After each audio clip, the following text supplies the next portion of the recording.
시편 147편입니다. 시편 147편 1절에서 9절이고요. 머리가 엉망이네. 시편 147편 1절에서 9절이고 5절 말씀 그분의 지각은 무한하시도다. 그분의 명철은 무한하시도다. 예, 같이 읽겠습니다. 5절 우리 주는 위대하시고 권능이 크시며 그분의 명철은 무한하시도다. 예. 이제 명철로 할지 지각으로 할지 이제 여기 명철, 지각, 깨달음, 이해력 이게 전부 같은 말인데요. 이제 깨달음은 못 깨닫다가 깨닫는 이런 의미가 약간 있죠. 그러니까 하나님한테 쓰기는 좀 안 맞는 말이죠. 우리는 우리의 깨달음 이런 게 되는데 하나님한테 뭐 하나님의 깨달음 이건 좀 약간 안 맞는 뉘앙스가 안 맞아요. 같은 뜻이라도. 명철이라는 말을 지금까지 써왔고요. 지각, 명철 둘 중에 근데 명철이 국어사전적 의미가 약간 좀 애매해요. 밝힐 명자거든요. 그래서 이제 철을 밝힌다 이런 건데 이해력을 좀 더 해준다는 의미인데 그것도 하나님한테 쓸 수가 있는지 잘 모르겠고 그래서 고민하고 있습니다. 저는 하여튼 그분의 지각은 알지자에 깨달을 각자인데 비슷한데 그분의 지각은 무한하시도다 이랬습니다. 그분의 지각은 무한하시도다. 전 시편 147편입니다. 이 시편 읽을 때 우리의 믿음이 고양되고 큰 은혜와 위로를 받는 시입니다. 무엇보다 주님의 무한하신 신격을 보여주는 구절이 있습니다. 5절이죠. 무한하시도다. 아니다. 인피니티 하는 거 있죠. 인피니티 하는 그 단어. 무한하시도다. 이 말씀은 하나님의 하나님다움을 가장 잘 표현한 말씀입니다. 하나님은 전능하시다, 전지하시다, 무소부지하시다, 영원하시다와 같은 주 하나님의 속성, 그분의 신격을 표현하는데 전혀 부족함이 없지만 그런 말들이 무한하시다는 말보다 더 탁월한 표현, 그 하나님을 더 하나님답게 표현하는 그 하나님의 신격과 그 권능 속성을 하나님은 하나님이다 할 때 뭐 전능하다, 전지하다도 물론 뭐 무소부재도 엄청나게 다 그게 표현이 되지만 그 무한하시도다 이 말씀보다 그 더 탁월한 표현은 없습니다. 그분의 지각은 그분의 명철은 무한하시도다. 우린 수학에서 무한수 무한대란 말 듣고 배웁니다. 극한 무한이란 말은 끝이 없다는 거죠. 극한 무한 그럼 들어보셨죠? 십진법 체계에서 어떤 수는 끝이 없다고 합니다. 하늘의 별들은 수요가 있습니까? 없습니까? 있을 겁니다. 아마. 우리가 못 세어서 그렇지 수요는 있죠. 우리가 셀 수는 없지만 그 수요의 끝은 분명히 존재합니다. 무한은 아닙니다. 해변의 모래도 아무리 많아도 무한은 아니에요. 그렇죠? 끝이 없는 건 아니라고요. 땅에 티끌이 아무리 많아도 땅의 원자의 수보다 많지는 않지. 티끌이 아무리 많아도 땅의 원자의 수보다 많지는 않습니다. 중고등학교 때 배운 수학 시간으로 잠깐 돌아가서 무한수에 대해서 잠깐 생각해 보십시오. 이 세상의 모든 것이 유한하지만 무한을 다루는 학문이 있습니다. 수학입니다. 수학은 우리가 지금 이해할 수 있도록 쉽고 분명하게 무한, 극한이 무엇인지 보여주는데 1, 2, 3, 4, 5, 6, 7, 8 자연수를 쭉 나가면 이게 수열이라고 그러죠. 무한의 수는 더해지고 늘어납니다. 끝이 없어요. 7, 8, 9, 10, 11, 12, 13 그 끝이 없다고. 끝이 어디 있냐고. 그럼 무한이란 말이죠. 이것을 이제 무한수열이라고 합니다. 이 수열은 끝이 없이 계속해서 증가합니다. 우리 0 하나 더 달아 이런 말 하죠. 0 하나 더 달아 하면 0 하나 더 달 때마다 10배씩 증가합니다. 10에서 0 하나 더 달면 100, 100에서 하나 더 달면 1000, 1000에서 하나 더 달면 10,000 이렇게 0 하나 더 달아 할 때마다 우리는 숫자 하나를 더 다는 것 뿐이지만 사실 10배씩 증가해요. 0 하나 더 달 때마다. 이게 그 십진법 체계니까 무한수열이라고. 반대로 한계가 이게 1인데 이걸 똑 부러뜨려서 2분의 1 플러스 2분의 1 그거 또 반을 부러뜨려 4분의 1 또 플러스 또 고기를 반을 부러 8분의 1 또 반 부러뜨리면 16분의 1 맞죠? 또 고기 반을 부러뜨려 32분의 1 64분의 1 128분의 1 이렇게 계속해서 더해 나가면 1 플러스 2분의 1은 1.5죠. 그거다 4분의 1은 1.5에다 그거다 1.75가 되겠죠. 그럼 계속 이렇게 더해 나가면 어디까지 줄일 수 있을 것 같습니까? 계속 줄여 나가면 끝이 없습니다. 근데 아무리 더해도 1.75에서 다음에 1.75, 거기서 또 2분의 1, 그 뒤에 또 반 짜개고, 그죠? 계속 줄여 나가면 끝이 없는데 이런 것을 무한급수로 하죠. 근데 전체 합계는 정확히 2가 되지 못해요. 아무리 해도 2는 안 돼. 1.99999 얼마 나가겠지만 2에 수렴한다 이렇게 말하지 2는 아니다 이 말입니다. 원의 둘레의 지름의 비율로 알려진 파이는 끝이 없는 비종류 소수입니다. 3.14159 265 이렇게 나가죠. 시작하는데 끝이 없습니다. 루트 2는 우리가 루트 2 갈 때 루트 2는 1.4142 31 이나가는 3560 이렇게 나가는데 이것도 끝이 없는 비종류 소수입니다. 끝이 없다 이 말입니다. 우리가 중학교 때 제일 먼저 배우는 거 함수 있죠. y는 x분의 1 하는 거. 그 x가 1일 때는 y는 1이 돼요. x가 2면 y는 2분. 그 x가 0에 가까울수록 y 값이 무한대로 증가하고 x가 무한대로 가면 y 값은 0에 수렴합니다. 수학은 무한대를 다루기 때문에 우리는 무한에 대해서 약간의 감각, 지각을 가질 수 있습니다. 하나님 우리의 일상 속에서 그분 자신의 신격과 권능과 지혜와 신성을 심어 놓으셨습니다. 무한이란 수를 셀 수 없고 측량이 불가한 겁니다. 욥기 5장 9절에 그분은 크고 헤아릴 수 없는 일들을 행하시며 놀라운 일들을 수도 없이 행하시고, 그분은 크고 헤아릴 수 없는 일들을 행하시고 놀라운 일들을 수도 없이 행하시고, 이 수도 없이 행하신다. 수가 없다. 셀 수가 없다. 찾을 수가 없다. 여기서 헤아릴 수 없다는 것은 그 수나 양을 측량할 수가 없다. 찾을 수 없다는 뜻에서 unsearchable입니다. 수학에서는 수를 셀 수가 있는데 주님이 아니면 셀 수가 없고 찾을 수가 없게 될 때 수를 못 쓰니까 어떻게 되는 거지? 이때 무한이라는 기호를 표시하는 겁니다. 수가 없으니까 부호를 표시해. 무한대란 기호를 표시하는데 욥기 36장 26절에 보라 하나님 위대하시니 우리가 그분을 알지 못하며 그분의 횟수를 헤아릴 수 없느니라. 그분의 횟수는 헤아릴 수 없다 했습니다. 그분의 횟수는 셀 수가 없다는 것은 시작도 끝도 없는 분이기 때문입니다. 아무도 하나님의 횟수를 셀 수가 없습니다. 주의 횟수를 10의 157성분 이렇게 하면, 이런 표현을 해도 주님의 횟수에는 미치지 못할 겁니다. 우리 참고로 지금 관측 가능한 우주에 이 원자의 개수를 보통 10의 78승에서 10의 82승 이 정도라 그래요. 주님의 그 횟수를 세라면 셀 수가 없고 끝이 없단 말입니다. 천년이 하루 같은 주님의 수는 끝이 없습니다. 시편 102편 21절에 그러나 주께서는 동일하시며 주의 횟수들은 끝이 없으리이다. 끝이 없으리이다. 하나님 끝이 없는 분입니다. 시편 145편 3절에 위대하시도다 주여 크게 찬양받으실 분이라 그분의 위대하심은 헤아릴 수 없도다. 하나님의 지혜와 지식의 부유함, 그분의 판단들도 헤아릴 수가 없습니다. 무한입니다. 이사야 9장 7절에 그의 정권과 화평의 번창함이 끝이 없으며 끝이 없다. 이것이 극한 무한입니다. 자, 본문 보겠습니다. 너희는 주를 찬양하라. 이는 우리 하나님께 찬양들을 노래하는 것은 선하시기 때문이요. 선하기 때문이요. 그것이 즐겁기 때문이라. 그런즉 찬양은 아름답도다. 1절부터 3절은 메시아 왕국을 다룹니다. 너희는 주를 찬양하라. 이것은 제사장들 왜 이 사람들이 주는 명령입니까?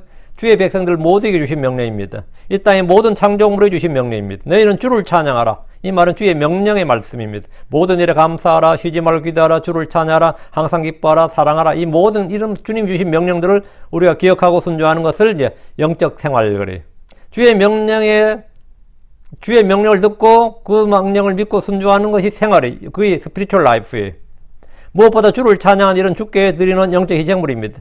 1절에서 9절에서 우리는 주를 찬양해야 되는 이유 12가지를 여기 지금 기록되어 있습니다. 우리가 왜 주를 찬양해야 되느냐? 한번 찾아서 여러분 정리해 보시면 1절에 일단 찬양하는 이유 두 가지가 나오죠. 이는 하고, 첫째, 찬양들을 노래하라 하는 이유는 뭐죠? 주께 찬양들을 노래하는 것이 선하기 때문이다. 선하다, 이건 it's good, 좋다 이 말이에요. 이는 우리 하나님께 찬양들을 노래하는 것은 선하기 때문이요. 이 말은 뭐죠? 선하다, 좋기 때문이다 말이에요. 찬양을 하는 것은 나쁜 일이 아니다 말이에요. 좋은 일이다. 선하기 때문이다. 선하다는 것은 좋다, 유익하다는 말이죠. 찬양은 귀찮고 힘든 일이 아니라 우리에게 좋은 것입니다. 선한 일을 했다고 할 때 선한 일 중에 하나가 찬양하는 겁니다. 둘째가 그것이 즐겁기 때문이요. 왜 찬양을 하느냐? 그건 즐겁다 이거예요. 찬양하는 또 하나 이유는 그것이 즐겁기 때문입니다. 즐겁다, 이 pleasure죠. 쾌락이라고요. 인생의 즐거움. 여러분에게 즐거움을 주는 게 뭡니까? 어떤 사람은 먹는 데서 즐거움을 찾습니다. 이걸 식도락이라 해요. 그 락자가 뭐죠? 식도락, 락. 예. 먹어서 즐거움을 느끼는. 그래서 자꾸 맛있는 걸 자꾸 찾는 사람이 그게 사실은 쾌락주의예요. 자꾸 맛있는 걸 찾는 게 그 사람이 식성이 뭐 개걸스럽고가 아니라 거기서 어떤 쾌감을 유난히 좀 센서티브하게 느끼는 사람들은 그 계속 맛있는 걸 찾습니다. 그리고 거기서 그걸 먹을 때 만족이 오고 어떤 이 뇌에서도 그 호르몬이 이 즐거움의 호르몬이 좀 더 분비가 된다고. 그래서 계속 이제 맛있는 걸 찾게 되는 거예요. 거기서 즐거움을 찾는 거죠. 어떤 이는 이제 뭐 독서를 할 때, 거기서 즐거움을 느낀다, 막 계속 활자병 걸린 것처럼 그냥 막 책을 읽어야 되는 거예요. 그 책 읽어서 그 책에서 뭐 큰 지식을 얻거나 뭐 큰 깨달음을 얻는 게 아니라 그 독서 자체가 즐거움이야. 우리 뭐 이제 이걸 가지고 이제 고학력 빙신이라 그래요. 그냥 책만 읽어야 되지 아무 짝 쓸모는 없어. 근데 왜 그럼 계속 읽어야 될 것 같아요? 그냥 거기서 어떤 읽을 때 약간의 마음의 안정도 없고 약간 즐거움 얻는 거예요. 그 사람 그거 읽어가지고 막 큰 현인이 되고 성인이 되고 그런 거 아니에요. 그냥 읽는 거예요. 그냥 왜 읽을 것 같아요? 그것을 즐거움 얻는 겁니다. 그냥 그게 다예요. 그리고 책을 막 쌓아놓고 사는 사람도 있거든요. 책에 묻혀 사는 사람도. 우리가 볼 때 저 사람은 대단 인격을 완성할 것 같죠? 아무 상관없어요. 그냥 밥 먹는 거 똑같아. 어떤 사람은 밥 먹는데 혀에서 감각을 느껴서 만족을 얻고, 이 사람은 그 활자에서 그 활자 읽으면서 이게 들어오면 이제 정보가 들어오면서 거기서 어떤 약간의 뇌의 쾌감을 얻는 거예요. 참 안타깝죠. 어떤 사람은 땀을 뺄 때, 운동을 막 그렇게 하잖아요. 막 땀을 뺄 때 뭡니까? 스트레스 좀 풀리고 안정을 얻고, 어떤 사람은 그냥 밖에 나가서 여행을 할 때 내 꼭 좀 살아있는 것 같아. 집에서 너무 답답한데 그냥 여행을 해야 돼, 그냥. 그 사람 안 하면 답답해 못 삽니다. 여행을 해야 특별히 그 가면 막 경치에 감탄하고 하는 거 아닙니다. 그냥 여행 갔다 하는 데서 그냥 약간의 쾌감을 느끼는 거죠. 어떤 사람 춤을 출 때, 어떤 사람 술을 마실 때 즐거움을 누립니다. 그 술을 마시는 사람도 그 술을 왜 마실 것 같아요? 그 술을 마셔서 쾌감을 한번 얻기 시작하면 그 마약과 똑같은 겁니다. 강도만 다를 뿐이지 그 시스템은 원리는 똑같아요. 쾌감을 얻는 원리는 똑같습니다. 스포츠 게임을 보면서 소리를 지르는 사람들, 그 스트레스를 풀면서 약간의 쾌감을 느끼는 겁니다. 어떤 이는 연애를 하면서 즐거움을 찾는데, 복 있는 사람들, 그 복 있는 사람의 즐거움은 어디에 있다? 그러나 그의 즐거움은 주의 법 안에 있나니. 그 시편 1편 2절에. 크리스천들은 즐거움이 어디 있느냐? 주의 법 안에 있다. 주의 법 안에. 그 성경을 계속 읽는 거예요. 그의 즐거움이 주의 법 안에 있다. 도박하면서 돈을 딸 때 짜릿한 쾌감을 느껴서 헤어나지 못하는 사람은 평생 동안 도박을 끊지 못합니다. 낚시를 하면서 손맛을 한번 느낀 사람들은 그것을 잊지 못해서 시간만 나면 낚시터로 가는 이들이 있습니다. 제가 고등학교 때 윤리 선생님이 그렇게 낚시를 좋아했는데 혼자 가기 그러니까 영어 선생님 꼬셨어요. 영어 선생님은 낚시를 싫어하는데 그 밤에 어제는 야간 낚시를 갔는데 푸삭 잡히는데 낚싯대가 낚싯대를 통해서 손에 딱 다가오는 거 잡힐 때 전율을 한번 느꼈는데 그 다음부터는 자기가 먼저 달려가. 그걸 손맛이라 그러더라고요. 저는 낚시를 별로 안 해봐서 그 손맛이라는 걸 잘 몰랐는데 나중에 지리산 가서 산에서 낚시라는 게 있더라고. 야, 진짜 손이 차락 떨리는데 그때 선생님이 이걸 손맛이라고 했나 보다 생각했어요. 손이 차락 떨리는데 그 맛이 막 큰 걸 잡아들 때 아니면 그런 거 해줄 때 그래서 그렇게 돈 쓰고 시간 쓰고 말이죠 하면서 그렇게 가는 겁니다. 그것도 쾌감이에요. 우리에게 즐거움을 주는 건 뭐냐 이거죠. 성도들은 주를 기뻐합니다. 복 있는 사람의 즐거움은 뭐다? 복 있는 사람의 즐거움은 주의 법 안에 있습니다. 주께 찬양을 드린 일이 뭐다? 이게 그것이 즐겁기 때문이라. 찬양이 즐겁다고. 이런 것은 영적 기쁨이고 즐거움입니다. 영적인 생각은 생명과 평안이요 하나님 왕국은 의와 평과 기쁨, 즐거움입니다. 다시 1절. 그런즉 찬양은 아름답도다. 아름답도다 할 때 아름답도다. 이 컴리, 이 컴리 이 단어는 beautiful이나 pretty 그건 아니고 찬양이 아름답고 품위가 있고 마땅하다 이 말입니다. 찬양이 좋은 것이고 즐거운 일 뿐 아니라 그 아름다운 행위다. 이 말 하나님 앞에서 품위 있는 행위다 이 말입니다. 이 말은 이제 한 께서 합당하다. 개역 근본적 금정에서 마땅하다 이렇게 번역했는데 어느 어휘를 선택해도 모든 뜻을 아우를 수가 없습니다. 주를 찬양하는 것은 성도들의 품행에 알맞은 일이라 이 말이 이게 컴리예요. 성도들의 품행에 성도들의 거기에 알맞은 일이라 뜻이에요. 주를 찬양하는 일은 선하고 즐겁고 아름다운 일입니다. 성도란 이름에 알맞은 딱 맞는 잘 어울리는 그런 일이다. 그게 그런즉 찬양은 컴리 아름답도다 이 말이에요. 2절. 주께서 예루살렘을 세우시고 그분께서 이스라엘의 내쫓긴 자들을 함께 모으시나이다. 주를 찬양하는 세 번째 이유가 이겁니다. 주께서 예루살렘을 세우셨다. 이게 뭔 말이냐. 예루살렘은 가나안족 속대부터 있었던 도시였고 아브라함의 시대에 살렘왕 멜기세덱이 살렘왕이죠. 그 살렘이 예루살렘입니다. 그러다가 여부수족 속의 땅이었죠. 그러다 다윗의 시대에 완전히 정복이 되어서 이곳이 예루살렘의 왕도가 되고 성전 건축이 이루어졌습니다. 예루살렘은 주께서 자신의 이름을 두시려고 이스라엘 모든 지파 중에서 택하신 도시, 그 왕의 도시라고 말합니다. 역대기 6장 6절에 오직 예루살렘을 택하여 내 이름을 거기에 두려 하였고 또 다윗을 택하여 내 백성 이스라엘 다스리게 하려 하였노라. 내가 오직 예루살렘을 택하여 내 이름을 거기에 두려고 내 이름을 거기 둔다. 예루살렘은 성전을 거기 짓겠다 이 말이죠. 그 예루살렘을 내 이름을 거기 둔다. 그게 성전 도시가 되는 겁니다. 이것은 재림하실 때 주께서 여전히 택하실 도시입니다. 스가랴 1장 17절에 주가 여전히 시온을 위로하며 여전히 예루살렘을 택하리라. 이미 전에도 역사적 예루살렘 택하셨고 미래도 뭐라 여전히 예루살렘을 택하리라.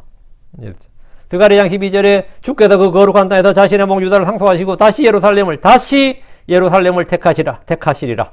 그 과거에도 택하셨고 앞으로도 예루살렘을 천연왕국의 수도로 택하신다고. 거기가 위대한 왕의 도시가 되고 주의 성전이 있는 주의 집이 있는 도시가 된다 이 말이죠. 주께서 예루살렘을 택하셨다는 것은 쉽게 이해가 됩니다. 성경 구절이 많고 주께서 예루살렘을 세우셨다는 것은 역사적으로는 다윗의 도시 건설이죠. 다윗이 여기를 이제 다윗의 도시로 건축한 거죠. 본문이 말한 예루살렘은 천년왕국의 예루살렘입니다. 재림하신 주께서 이곳을 위대한 왕의 도시로 온 세상의 머리가 되는 도시로 세우신다 이 말입니다. 다시 2절입니다. 그분께서 이스라엘에 내쫓긴 자들을 함께 모으시나이다. 이것이 주를 찬양하는 네 번째 이유입니다. 이 말씀은 전 세계에 흩어진 이스라엘이 다시 모이신다. 이스라엘을 다시 모으신다는 말씀입니다. 역사적으로 바빌론에서의 귀환에 적용을 하지만 교리적으로 예언적으로는 재림 때 성취될 말씀입니다. 지금 미국이나 유럽이나 남미, 아프리카에 살고 있는 유대인들이 모두 귀환해서 그 땅에 살게 되는데 주께서 그들을 땅끝에서부터 다 모으신다 이거예요. 대환란 때 온 세상으로 흩어진 이스라엘을 팔레스타인 땅으로 다시 모아서 그들을 그 땅에 심으시는데 다시는 뽑히거나 옮겨 다니지 않도록 하십니다. 에스겔 16장 55절에 내 자매들과 소돔과 그녀의 딸들이 그들의 이전 지위로 되돌아가고 또 사마리아 그녀의 딸들이 그들의 이전 지위로 되돌아갈 때 곧 그때에 너와 내 딸들도 너희의 이전 지위로 되돌아가리라. 그러니까 이전 지위 할 때 지위가 에스테이트예요. 에스테이트는 지위도 되고 상태도 되고 땅도 되는데 이전 지위, 이전 상태, 이전 땅으로 돌아간다고. 저는 복권이 된다 이 말이죠. 포로기 이전 상태로, 흩어지기 이전 상태로 그런 지위로 또 그런 그들의 땅으로 되돌리신다는 말입니다. 그리고 그들의 땅으로 되돌리신다. 온 세상에서 나그네 타국인으로 사는 것이 아니라 그 땅의 주인으로 다시 살게 하시겠다는 약속입니다. 바벨론 포로기에서는 그냥 일부가 되돌아온 것이지만 그날에는 땅의 사방에서 그들을 다시 다 모읍니다. 그래서 이사야 56장 8절에 이스라엘에 쫓겨난 자들을 모으는 주 하나님 말하노라. 그러므로 내가 그에게 모인 자들 외에 다른 자들을 그에게 모으리라. 이스라엘에 쫓겨난 자들을 모으는 하나님. 이스라엘에 쫓겨난 자들. 이스라엘에서 다 쫓겨난 자들을 모은다고요. 예레미야 6장 9절에 만군의 주가 이같이 말하노라. 그들이 포도를 따듯 이스라엘 남자를 철저히 주워 모으리라. 포도 따는 것 자같이 내 손을 바구니로 거두어들이라. 이것이 주님의 약속입니다. 우리 주께서도 그가 큰 나팔 소리와 함께 자기 천사들을 보내리니 그들이 그의 선택받은 자들을 하늘 이 끝에서부터 저 끝까지 사방에 함께 모으리라. 모은다. 이스라엘이 주께 찬양을 노래해야 되는 이유입니다. 다시 3절로 갑니다. 그분은 마음이 상한 자들을 고치시며 또 그들의 상처들을 싸매시는도다. 주를 찬양해야 되는 다섯 번째 이유입니다. 하나님의 백성이란 자부심, 선민의식으로 온 세상의 미움을 받은 이스라엘을 생각해 보십시오. 그들은 역사적으로 늘 박해를 받고 모욕과 수치와 멸시를 받았습니다. 그들은 문자적으로 정치적으로도 짓밟혔습니다. 포로가 되고 종이 되고 죽임을 당하고 멸시를 받았어요. 지금 이제 2차 세계대전 끝나고 미국에 와서 좀 사는 거지 그 전까지에도 이스라엘 사람들은 떠돌아다녔습니다. 강한 민족이 아니라 약한 민족으로서 어디서나 눈치를 보면서 살았습니다. 이방인의 때 유대인들은 길을 펴고 산 적이 없습니다. 민족적 자부심이나 종교적 자부심은 완전히 바닥에 떨어졌고 그들의 마음은 상하다 못해 완전히 찢겼습니다. 그 자식들이 랍비한테 아니 부모한테 우리 하나님의 백성이라면서 우리 왜 이래요? 그러면 별로 할 말이 없는 거예요.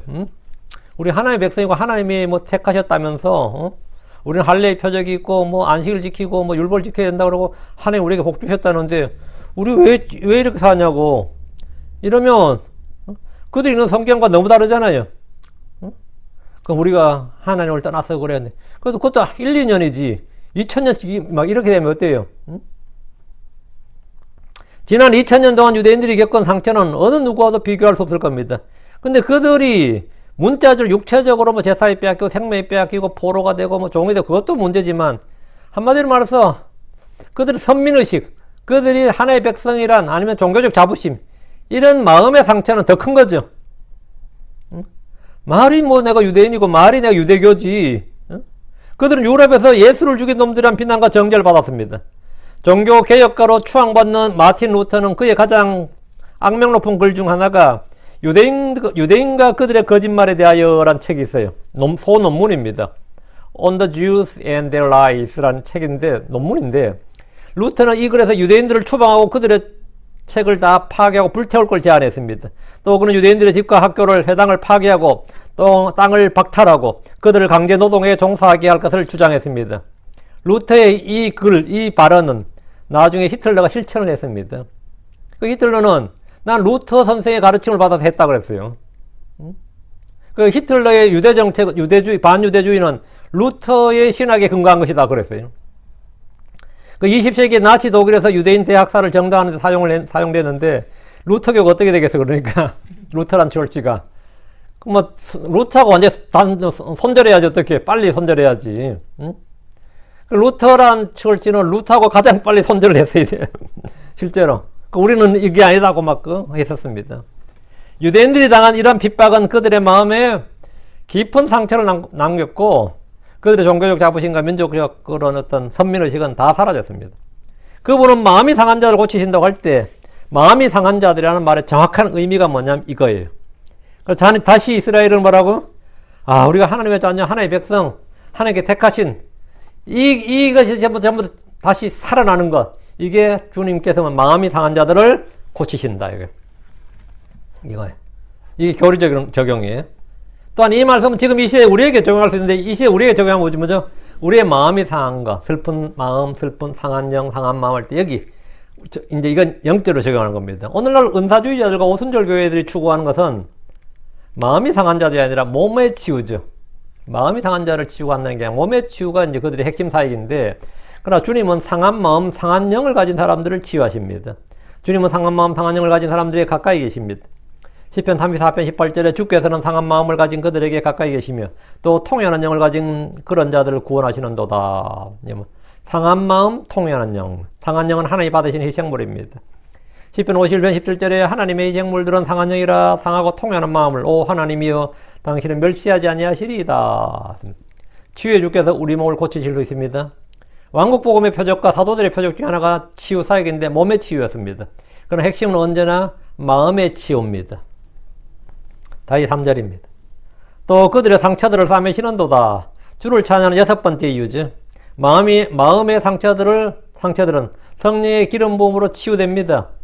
여러분들이 마음이 많이 상했다. 속이 많이 상했어요. 상한 감정, 그래. 감정이 많이 상했어. 그러면 그것이 일주일, 2주일, 한 달, 2달, 1년, 2년 가면 안 되고 빨리빨리 치유를 받아야 됩니다. 마음의 상처들은 성령의 기름 부음으로 치유가 됩니다.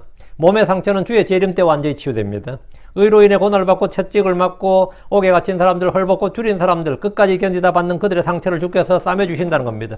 주께서 오시면 이 땅에서 마음의 상처, 몸의 상처를 가진 모든 사람들이 치유됩니다. 이사야 3장 26절에 또 주께서 자신의 백성의 찢어진 곳을 싸매시고 그들의 매맞은 상처를 치유하시는 날에 달빛은 햇빛 같고 햇빛은 7배나 되어 7날의 빛같이라. 주께서 자신의 백성의 찢어진 곳을 싸매시고 그들의 매맞은 상처를 치유하시는 날에 천년왕국이라고요. 이 말씀은 분명히 주의 재림 때 이루어질 일입니다. 상한 영의 치유, 상한 마음의 치유는 지금 성도들에게 영적으로 적용됩니다. 4절입니다. 그분께서 별들의 수요를 세시나이다. 그분께서 그것들을 모두 그들의 이름대로 부르시는도다. 성경에서 셀 수 없이 많은 수를 말할 때 주로 사용되는 것이 별들의 수, 해변의 모래, 땅의 티끌입니다. 이 시에서는 하나님께서 이스라엘의 수를 늘려주시겠다고 할 때 주신 약속의 말씀입니다. 지금 지구의 인구는 80억이 조금 넘는다고 합니다. 천년왕국이 오면 그날의 인구 증가를 생각해 보십시오. 사람들은 다산하고 풍성하게 될 것이고 저주와 심판으로 주어진 상고의 고통을 얻게 될 겁니다. 문자 그대로 사람들의 수가 기하급수적으로 늘어나게 될 겁니다. 그분께서 별들의 수요를 세시나이다. 사람들은 별들의 수요를 세지 못합니다. 오늘날 천문학자들은 관측 가능한 별들의 수요를 2조 개 정도라고 그래요. 2조 개. 엄청나죠? 그런데 성경은 그분께서 별들의 수요를 세시나이다 합니다. 하나님은 별들의 수요를 정확히 알고 계시며 세고 계시는데 이는 그분의 수와 기록의 하나님이라는 사실을 보여줍니다. 주님은 우리의 머리카락 개수까지 다 세시는 분입니다. 다 세시는 분이에요. 주님은 우리의 발걸음까지 모두 세시는 분입니다. 이 숫자가 데이터가 다 있다고 왜 세시는 겁니까? 그분이 다루는 수는 무한대입니다. 우리는 수를 다룰 때, 우리가 수학을 다룰 때 조 단위만 넘어가도 이제 머리가 하얘지지. 조와 경 이 정도 넘어가면 뭡니까? 조까지는 우리가 어느 정도 다루지만 그 이상에 넘어가면 감이 안 옵니다. 이 조, 경, 해인가 그 다음이 이까지 가면 뭐 쓸 일도 없고 뭐 경까지는 가끔 어쩌다 신문에 한 번도 나올까. 근데 그게 우리가 너무 아득해가지고 이제 너무 커서 머리가 잘 돌아가지 않아 미치지 못해요. 실제 수학에서도. 그러나 주님은 하늘과 땅과 바다와 거기에 있는 모든 것에 대한 모든 데이터를 숫자로 다 가지고 있다 이 말입니다. 그러면 우리의 모든 것을 그분의 책에 다 기록하십니다.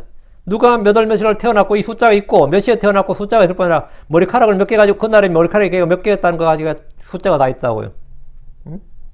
그리고 걔가 80까지 살면서 머리카락이 날마다 얼마나 빠지고 얼마나 새로 났고 이게 다 있다고. 왜 하는지 나는 모르겠는데 주님은 모든 사람의 모든 사람뿐만 아니라 모든 창조물의 모든 것에 대한 데이터를 다 가지고 있다고요. 그러면 우리의 모든 것을 그분의 책에 다 기록하십니다. 내가 흘린 눈물까지 주의 책에 다 기록되어 있습니다. 그날에 주의 책들이 펴질 때 사람들은 아무도 변명할 수 없습니다. 왜? 증거가 기록되어 있다고. 기록된 증거가 있다고. 다시 4절. 그분께서 그것들을 모두 그들의 이름대로 부르시는도다.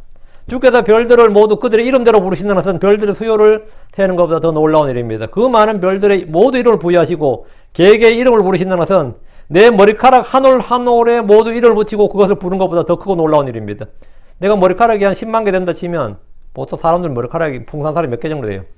그럼 거기가 그걸 이름을 다 한 몇만 개를 다 이름을 다 한 개 한 개마다 머리카락 이름을 다 센다 생각해 보세요. 그리고 오늘 머리 자를 때 누구 잘려 나갔다 그러면 어때요? 우리는 아예 그건 우리 머리에 아무리 그 사람이 브레인이 탁월하다 해도 그건 그렇게 살 수가 없습니다. 우리의 머리는 그 정도의 정보 처리를 하지 못해요. 응? 나는 친구들이 넣으면 한 사람도 이름 까먹는데 그 이름이 뭐였더라 싶고 누가 저한테 누굽니다 그러면 누구시더라 싶고 한참 해고 카톡 찾아요. 나 한국 가서 누가 누굽니다 그럴 때 그 사람 누군지 몰라가지고 이 사람 내 카톡에 있나 싶어서 막 찾고 그랬다고. 아니면 내 전화번호 있나 싶어서 막 찾았다고. 응? 예. 그 정도도 데이터가 잘 처리 안 되고, 이제 막 그것도 까먹어, 그것도 금방 까먹고, 누구라 그래도 금방 까먹고, 그 사람이 섭섭하겠지만, 저는 그래요. 벌써 막 까먹어. 잘 몰라. 어제 내가, 우리 몇 살이냐 그래가지고 몇 살이지 해가지고, 동지 때부터 셌다니까, 99년생, 2002년생, 2005년생, 걔가 몇 살이지? 2009년생이네, 이런 식으로. 이 숫자를 이제는 별거 생각도 안 하고, 오늘 우리가, 이러고 있어요. 가끔 가다 내 생일부로도 내가 앉아있다가, 그러고 있는데. 근데 주님은 별들의 수요를 다 세고 그 이름을 다 부른다죠, 이름을. 그러니까 주님의 그 명철, 지각이 어느 정도인지 알겠죠? 주님의 지혜와 그 지식과 지혜 명철은 셀 수가 없는 거죠, 한마디로. 데이터를 향해서 셀 수가 없는 거예요. 셀 수가 없는 거죠. 해가 주 예수님을, 달이 교회를 예표하는 것이라면 별들은 성도들을 예표합니다. 주님은 모든 성도들의 이름을 다 알고 부르십니다. 하나님은 양들의 이름을 불러서 인도하십니다. 요한복음 10장 3절에 문지기는 그에게 문을 열어주고 양들은 그의 음성을 듣나니 그가 자기 양들을 이름으로 불러 그것들을 밖으로 인도하느니라. 양들을 이름으로 불러. 주님께서는 집합적으로가 아니라 개개인별로 인격적으로 다룬다. 별들의 수요를 세신다. 그렇다면 양들을 불러서 이름을 부르는 건 아무것도 아니죠. 5절입니다. 우리 주는 크시고 크신 권능을 가지셨도다. 그분의 지각은 무한하시도다. 우리 주는 크시고 주님은 모든 것보다 크신 분입니다. 하늘과 땅을 만드신 주께서는 하늘과 땅을 가득 채우시는 분입니다. 예레미야 3장 4절에 주가 말하노라. 어느 누가 내가 보지 못하도록 자신을 은밀한 곳에 숨길 수 있느냐. 주가 말하노라. 내가 하늘과 땅을 가득 채우지 아니하느냐. 주님은 하늘과 땅을 가득 채우시는 분이다. 하늘과 땅 이 창조물보다 더 크신 분이기 때문이죠. 주께서는 세상보다 크십니다. 우리 마음보다 크십니다. 하늘을 그분의 왕자요 땅을 그분의 발등상으로 삼으십니다. 이것은 주의 크심을 단적으로 보여주는 말씀입니다. 그분은 권능이 크십니다. 예레미야 10장 6절에 오 주여 주와 같으신 이가 없사오니 주는 크시며 주의 이름은 권능이 크시나이다. 주는 크시고 주의 이름은 권능이 크시다. 주와 같은 이가 없다. 그분의 계획이 크십니다. 예레미야 32장 19절 주께서는 계획이 크시며 일에 능하시나니 주의 눈은 각 사람에게 그의 길들과 그의 행위들의 열매에 따라 주시기 위하여 사람들의 아들들의 모든 길에 열려있나이다. 주는 모든 걸 다 보시고 모든 일에 계획이 크시고 능하다. 그분의 신실하심이 크십니다. 예레미야 3장 3절에 그것들이 아침마다 새로우신 주의 신실함은 크시나이다. 다음 그분의 선하심이 크시고 그분의 아름다움이 크십니다. 스가랴 9장 17절에 그분의 선하심이 어찌 그리 크시며 그분의 아름다움이 어찌 그리 크신가. 곡식이 청년들을 새 포도주 위 처녀들을 즐겁게 하려다. 우리 주께서는 내 아버지는 모든 것보다 크심이라고 했는데 주님은 크십니다. 그분은 크신 하나님입니다. 그분의 크신 권능이란 전능하심을 말합니다. 주 하나님 불가능이 없고 어려운 일이 없는 능력이 크신 분입니다. 지혜가 크신 분이고 모든이 크신 분이다. 다시 5절 그분의 지각은 무한하시도다.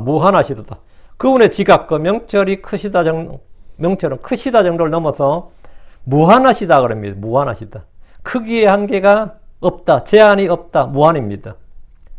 주님은 아무런 제한이 없고 제약이 없습니다. 측량할 수도 없고 헤아릴 수가 없고 찾을 수 없는 것이 무한입니다.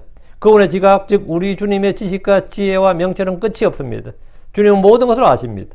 그분은 모든 것을 그분의 뜻대로 계획하시고 행하실 수 있습니다. 6절 주께서 온유한 자들을 들어올리시나니 그분께서 사악한 자들은 땅에 내던지시는도다. 우리가 주를 찬양하는 이유입니다. 주께서 온유한 자들을 들어올리시나니 온유한 자는 어떤 사람입니까? 온유한 자 할 때 온유한 자. 모세는 매우 온유하여 지면의 모든 사람보다 더 온유하였다고 했습니다. 아주 믿음에 좋은 평판을 받았어요.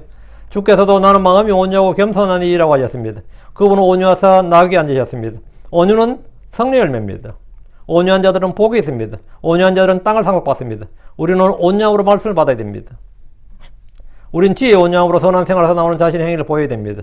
우리는 속사람 감추어진 사람으로 온유와 조용한 영의 장식으로 자신을 단장해야 됩니다. 우리는 모든 사람이 온유함과 두려움으로 대답할 것을 항상 예배해야 됩니다. 주께서는 온유한 자들을 들어올리신다고 하는데 그럼 성경이 말하는 온유한 자들은 어떤 자들이냐? 온유한 자들 오는 이제 한국말로는 온이 이제 따뜻하다는 말이고 유가 이제 부드럽다는 말이죠. 따뜻한 마음, 부드러운 마음이 이제 한국의 온유함인데 성경이 말하는 개념은 좀 국어 사전적 개념은 좀 다르죠. 스바냐 2장 3절에 그분의 판단을 행하는 자들 이렇게 나와요. 그분의 판단을 행하는 자들이 온유한 자들이다 이렇게 나와요. 스바냐 2장 3절 지금까지 그분의 판단을 행한 땅의 모든 온유한 자들아 너희는 주를 찾으며 의를 구하고 온유를 구하라 혹시 너희가 그 주의 분노의 날에 숨겨지리라. 지금까지 그분의 판단을 행한 땅의 모든 온유한 자들아. 주님의 판단을 행한 주님의 판단이 뭐예요? 판단의 법도 판단의 말씀. 주님께서 하신 말씀이 이 판단의 법도라고요. 그 주의 판단이란 판단의 법도 판단의 말씀을 뜻하는데 한국어 사전에서 온유함은 부드러움, 얌전함, 순종적인 이런 뜻이죠. 성경이 말하는 온유함은 성령의 열매로서 성품이나 태도에서 나타나는 부드러움, 겸손, 자제력입니다. 성경이 말하는 온유란 여성적인 부드러움이 약함이나 소극적이다 이런 뜻이 아니고 오히려 강함 속에서 나오는 절제, 그 자제력과 사랑으로서의 부드러움을 말합니다. 이웃과 형제들에 대한 배려, 이해, 사랑에서 나오는 것으로 나 자신의 이익이나 권리를 추구하기보다는 다른 사람의 유익과 복을 추구하는 것. 그것이 뭐냐면 성경이 말하는 온유함이에요. 그 자신의 이익이나 권리를 막 추구하고 그게 아니라 나는 이 주의 영으로 말미암아 내 속살이 강건한데 그 이 강건함으로 말미암아 그 힘에서 나오는 절제 자제력이에요. 그래서 거기서 나오는 이제 사랑의 부드러움이 뭐냐? 성경이 말하는 온유함이라고. 이게 성령의 열매라고요. 그러니까 이웃과 형제들에 대해서는 뭐냐? 항상 배려와 이해와 사랑이 나오는데 그것이 온유함입니다. 온유함이에요. 하나님은 온유한 자들을 들어올리신다는 것은 그가 자기를 낮추는 겸손함, 주의 부드러움으로 다른 사람들을 섬겼기 때문입니다. 주의 말씀에 따라 행했다 이 말입니다. 그러니까 주님께서 그를 들어올리신다 이거죠. 다 6절. 그분께서 사악한 자들은 땅에 내던지시는도다. 사악한 자의 반대로 지금 온유한 자가 나온 거죠. 주께서 온유한 자들을 들어올리시고 사악한 자들은 땅에 내던지신다. 주의 재림 때 심판의 지평을 말합니다. 주께서 오시면 이 땅의 사악한 자들을 멸하시는데 사악한 자들은 대환란 때 짐승의 표를 받고 경배한 자들, 전능자의 큰 날에 주를 대적하여 전쟁하러 오는 자들, 그리고 온 땅에 흩어진 유대인들을 멸하려 하는 자들입니다. 교리적 예언자로 사악한 자들은 용과 짐승과 그리고 거짓 예언자, 그 사악한 자를 따른 자들입니다. 또 천연왕국 마지막에 어린 양의 도성을 둘러싸는 무리들이 모두 불에 삼켜지는데 이들이 사악한 자들입니다. 영적으로 이 시대에 적응하면 주 예수 그리스도를 믿지 않는 자들, 빛을 거부하는 모든 자들, 불신자들이 사악한 자들입니다. 주를 믿지 않는 것이 죄입니다. 하나님은 사악한 자들을 땅에 내던지십니다. 7절 감사함으로 주께 노래하라. 하프에 맞추어 노래로 우리 하나님께 찬양할지어다. 감사함으로 주께 노래하라. 이 말은 감사의 찬양을 드리는 한 가지 방법입니다. 우리는 다양하게 주께 감사의 찬양을 드릴 수 있는데 가장 흔한 방법이 감사함으로 주께 노래하는 겁니다. 기도할 때도 감사하더불어 주께 우리가 구할 것들을 말해야 됩니다. 찬양도 마찬가지다. 감사가 들어가야 된다. 7절에 하프에 맞추어 노래로 우리 하나님께 찬양할지어다. 우리 교회에서도 현악기를 연주할 수 있는 사람이 있었으면 좋겠습니다. 지금은 찬송할 때 피아노가 가장 흔히 사용된 악기지만 구약의 성전이나 회당에는 피아노가 아니고 일반적으로 하프를 사용했습니다. 가장 흔한 악기였던 겁니다. 8절 그분께서 하늘을 구름들로 덮으시고 땅을 위해 비를 예비하시며 그분께서 산들 위에 풀을 자라게 하시나이다.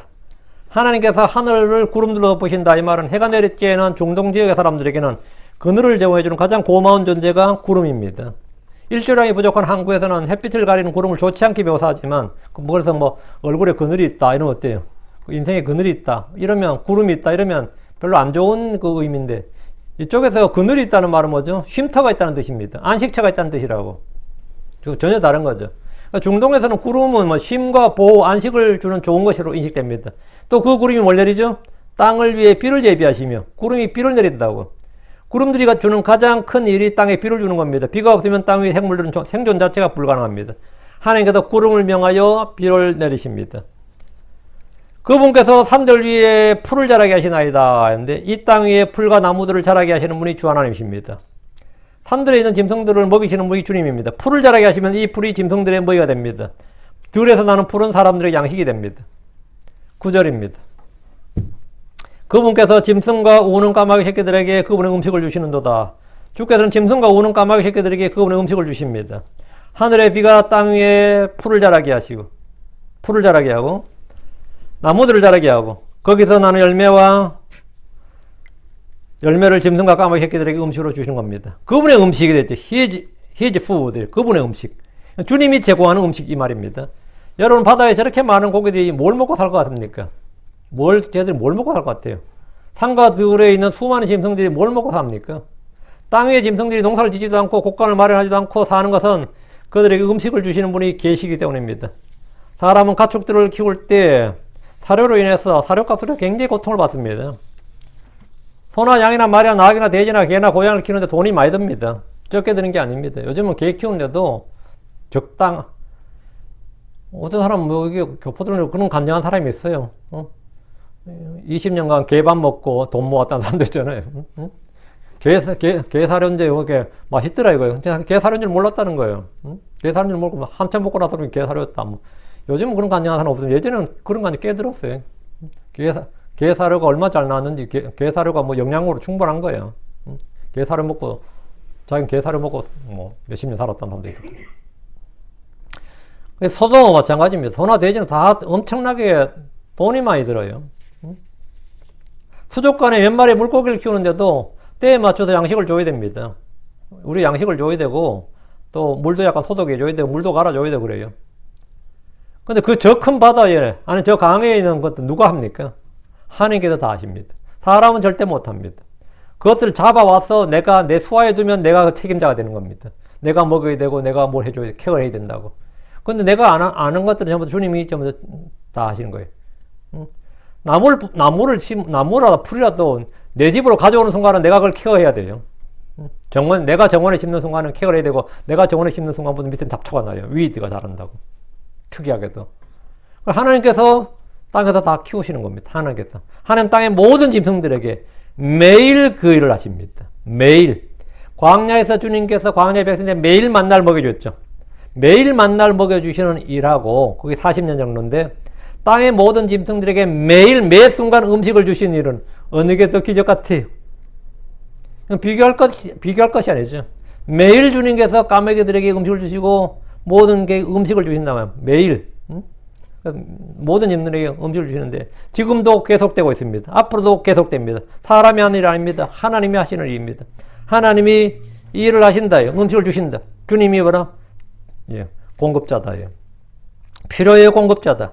그렇다면 들의 짐승들보다 까마귀들보다 훨씬 더 귀한 주의 종들, 주의 백성들은 어떻게 되겠느냐? 주의 자녀들은 어떻게 되냐? 하는 게 훨씬 더 잘 모이고 잘 입히시죠. 그러니까 아무것도 염려하지 말라고요. 그 말입니다. 주님은 전능하시고 그분의 지각은 무한하시도다. 그분은 이게 너무 힘든 일인데 이건 이런 게 없어요. 주님은 당황하시는 일도 없고 난처한 일도 없고 어려운 일도 없고 불가능한 일도 없고 주님께는 이게 전부 다 쉬운 일입니다. 주님께는 전부 다 쉬운 일이에요. 바로 우리는 주님께 모든 걸 의지하고 주님께 구하고 이렇게 하면 됩니다. 주님은 무한하신 하나입니다. 그분의 지각은 무한하시도다. 이거 하나를 딱 기억해야 돼요. 그분의 지각은 무한하시도다. 그분의 능력은 크시도다. 무한하시다. 크시다가 다음이 무한하시다죠. 무한하시도다. 무한의 하나님을 여러분이 기억하시기 바랍니다. 여기까지. 기도합시다. 은혜로운 주 하나님 감사합니다. 하나님께서 좀 크시고 또 능하신 하나님이시고 또 불가능이 없으신 또 그분의 지혜와 명철이 찾을 길이 없으시고 헤아릴 수가 없고 무한하시다고 하신 말씀대로 제가 주의 이 말씀을 믿습니다. 사랑하는 아버지 하나님, 저희가 이 땅에 살지만 아무것도 염려할 것이 없고 두려워할 것이 없는 것은 주님께서 우리를 돌보시고 또 우리와 함께 하시기 때문입니다. 사랑하는 아버지 하나님, 참 주님의 그 눈은 모든 사람들의 길들이 있다고 하셨고 주님은 우리의 머리카락 하나까지 다 세시는 바가 되었고 주님의 뜻 없이는 공중에 새 한 마리도 그냥 떨어지는 법이 없고 주님께는 참으로 이 오늘 입다가 내일 버려질 베어질 그런 말라 없어질 그런 들풀조차도 입히시는 분입니다. 사랑하는 아버지 하나님께서 저희가 참 그런 이 주님을 저희가 소유하고 또 주님의 그 백성이 되었는데 여전히 이 세상에서 악한 생각과 불신과 여러 가지로 서로 만족하지 못하고 또 불평이 있고 또 마음의 평안이나 기쁨을 잃어버리고 또 무엇보다도 참으로 자신이 이 복받은 존재, 행복한 존재라는 사실도 알지 못한 채 그렇게 살아갈 때가 많이 있습니다. 하나님께서 저희 지각을 열어주시고 저희 눈을 열어주시고 무엇보다도 마음의 깨달음을 주셔서 이 하나님의 말씀에 대한 이해력을 더 주셔서 저희가 이 주님을 신뢰함으로 말미암아 마음 안에 큰 기쁨과 즐거움이 있게 해 주시옵소서. 사람들은 여기저기서 많은 즐거움을 찾지만 또 육신의 쾌락, 죄의 쾌락들을 구합니다. 그러나 저희들은 언제나 주의 말씀에서 이 즐거움을 구하고 또 주의 찬양이 즐거운 일이고 주를 기뻐하는 주님이 저희의 기쁨이 되게 하시기를 원합니다. 감사드리며 주의 성기도합니다. 아멘.